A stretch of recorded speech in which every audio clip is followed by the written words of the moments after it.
10 years ago, I lived in a small town. I was only 19 years old. I was young and full of dreams. There was a man in town named Ryan. Ryan was charming. Many people liked him. I liked him too. He was 25 years old, older than me, but I didn't care. I thought he was kind and special, but people warned me about him. My father said, "Stay away from Ryan." My neighbor said, "He is not a good man," but I didn't listen. I believed in him. One Friday night, there was a festival in town. My friends and I wanted to go. My mother said, "It's better to stay home," but I insisted. "I'll be careful," I promised. She finally agreed, but was still worried. The festival was beautiful. There were lights, music, and laughter. People danced and ate delicious food. Ryan was there too. He smiled at me. My heart raced. He asked me to walk with him. I was excited. I said yes. We walked away from the crowd, down a quiet street. The night was peaceful.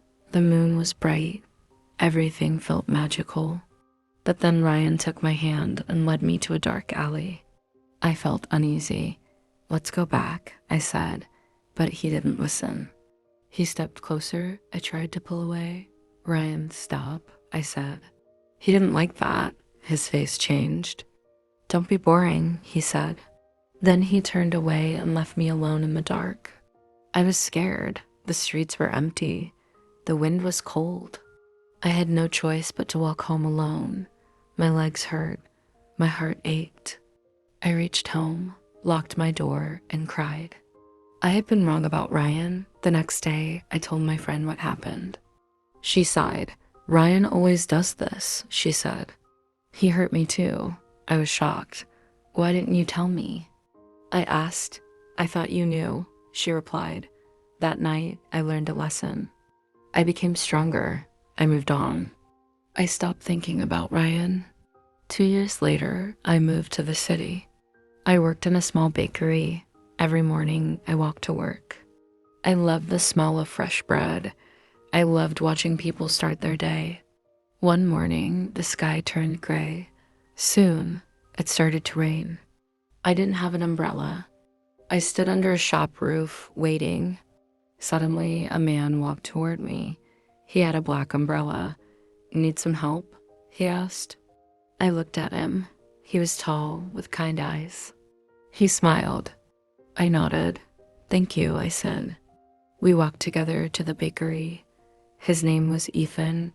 He worked in a bookstore nearby. "Can I see you again?" he asked before leaving. I smiled. "Maybe," I said. The next day, Ethan came to the bakery. He bought a loaf of bread. The next day, he came again. Soon, he came every day.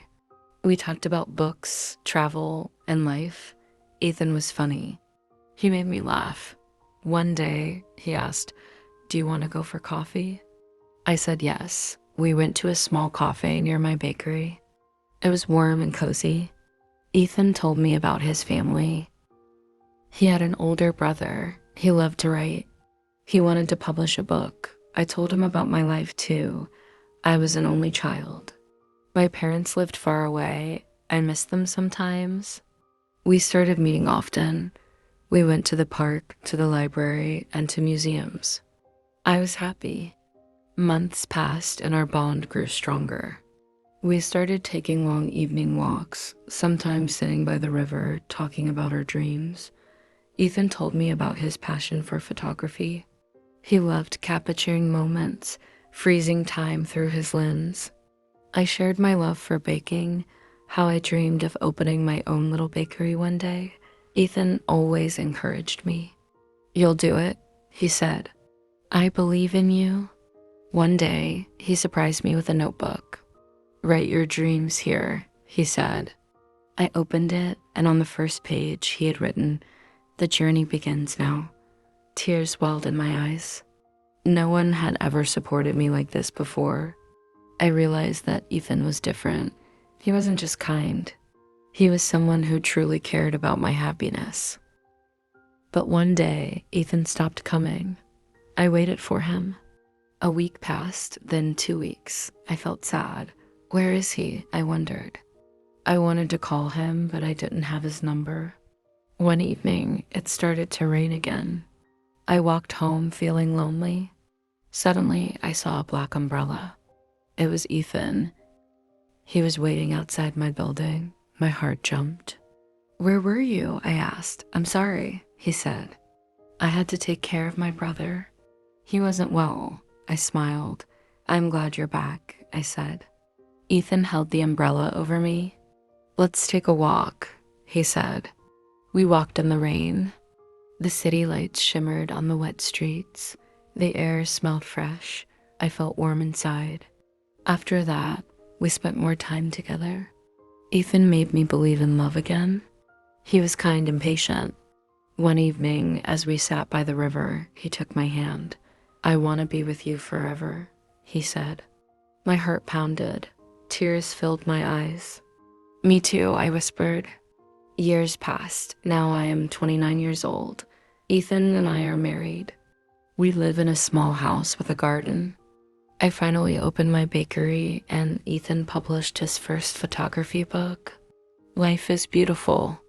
Sometimes when it rains, we take our black umbrella and go for a walk. I think about the day we met. Life is full of surprises. Sometimes a simple thing like an umbrella can change everything. Thank you for watching and spending time with me today. I hope you enjoyed the story and found it helpful in your English learning journey. Don't forget to like, share, and subscribe to the channel for more stories and lessons. Let me know your thoughts or questions in the comments below. I'd love to hear from you. See you in the next video. If you enjoyed the story, please like, subscribe, and share.